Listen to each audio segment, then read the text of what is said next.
Good afternoon and welcome back to the West Ham Network. This is your Hammers Headlines. This is your David Moyes press conference. This show is in association with our good friends over at Knees Up Mother Brown, kumb.com. Get across there. Check out per usual. We had them on the show over the 24-hour live stream and raising funds, much needed funds for the Iron Support and Food Banks, and it was great banter as per usual. So please make sure you do go and check them out across at kumb.com. David Moyes has been doing the press conference ahead of the Newcastle game, which will be taking place tomorrow evening. Yes, at the London Stadium. This was the game that was cancelled after the death of the Queen. And now this is the rescheduled game in the crazy month of April as we have loads of games. We come off the back of a very good victory. It wasn't great in terms of performance, but we got the job done. We got the 3 points, and that's what we needed. And David Moyes gave us an update on some of the team news ahead of the game against Newcastle in itself as well. So let me get started on the first bit of news that came out of it. So the first question that was asked him was about team news, and he said it's roughly the same squad as Sunday. The only news is that Gianluca Scamacca has 2 weeks of rehabilitation on his knee. We don't think he needs surgery, but we'll see how the next 2 weeks go. It's such a shame that this guy cannot get a run of games in the West Ham side, whether it's between Moyes not starting him, Moyes not bringing him on off the bench, or he picks up a virus, or he picks up a little knock here, there, and everywhere. We have had, and he has had, a very unfortunate start to his West Ham career.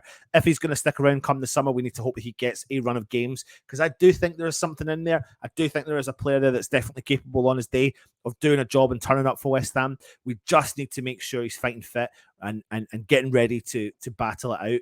But if he's not fit right now, which I believe he's not, let's hope that he can get back to fitness for the run-in, because there's going to be plenty of games for him to feature in as well. Put your comments in and let me know your thoughts on that. Now, the next question he was asked about was Paqueta. He said Paqueta is a really good player and Newcastle have a really good player in Gutierrez. Lucas has improved and he's gone along. It takes a bit of time for some people. We're still looking for a bit more creativity, and hopefully we can add that to his already good performances.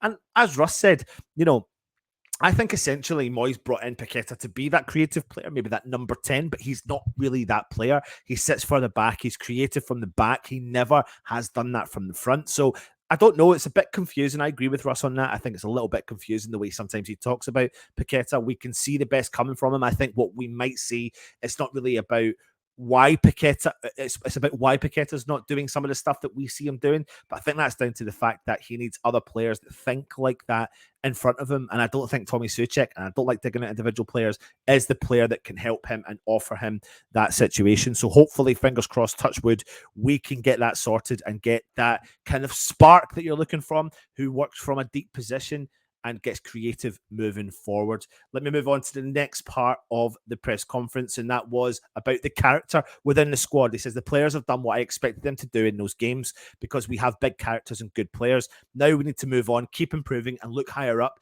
It was a really, really important victory against Southampton, and now it's up to us to stay away from the bottom end of the league. And I agree with that. It absolutely is. And this game against Newcastle becomes even more vital now. We pushed Southampton to the side. It wasn't the performance we were looking for. We got the job done. We got the 3 points. And that's what we need to happen now. We're at the results end of the season. And I said it in the show earlier on, buckle up, West Ham fans, because this is the ride we're going in for between now and the end of the season.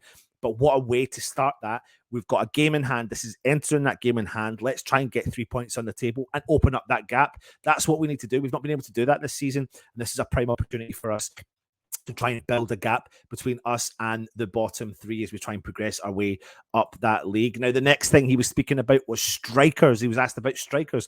Obviously, with the news that Scamacca's not there, he was asked and he said, I've got decisions in quite a few positions. We've got competition for places, and I'm hoping that competition will add something to the players in the team. Let's hope we can get the squad, keep them fit, healthy, as we can struggle on in the early parts of the seasons with injuries. Now, what's interesting about that is the fact that we obviously have Danny Ings and Mikel Antonio available for selection. Now, with the news that Scamacca is not going to be mentioning, that may catapult Mubama be able to be up on the bench. But we've also got the likes of Corney sitting there who wasn't utilised at all against Southampton. Now, for me, I think there's a time and a place when this is what we need to be able to do, is learn when to play these players. He said it himself last week. If you play Danny Ings, you need support. So there's no point in playing Danny Ings as the solo striker up top himself. It just doesn't work.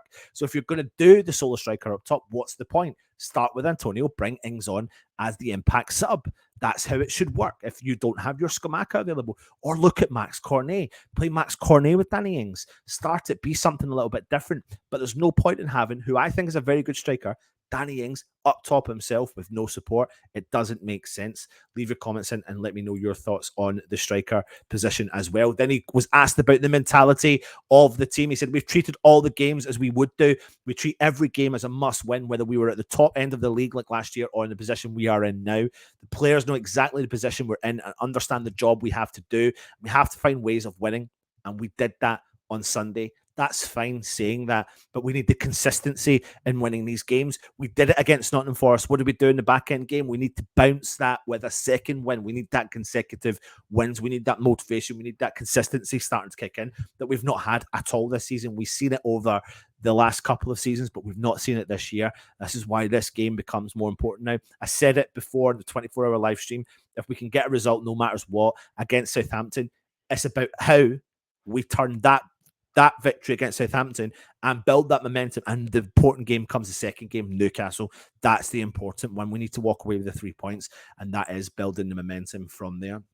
As I move on to the next slide, which was him speaking about Newcastle. We said Bruno Guimaraes is one of those players I mentioned, but there are lots of players. Almiron, Joel Linton, the performances of the two centre-halves with the clean sheets they've kept. There are lots of good things about them. People talked about us in that way this time last year. It's good. You have to build on it, and it'll be interesting to see how they get on. And of course it is. They've done really well this season. But I do think when we played Newcastle earlier in the season, I've watched them a few times also in other games, that there's ways and means of how you can get at them. And I think if you take the game to them and don't let them get in behind our defence and in behind our midfielders, then we can take the game to them. We've got the players capable. We've got the squad that's capable of doing that. So let's get it done. Easy for me to say and easy for David Moyes to do not.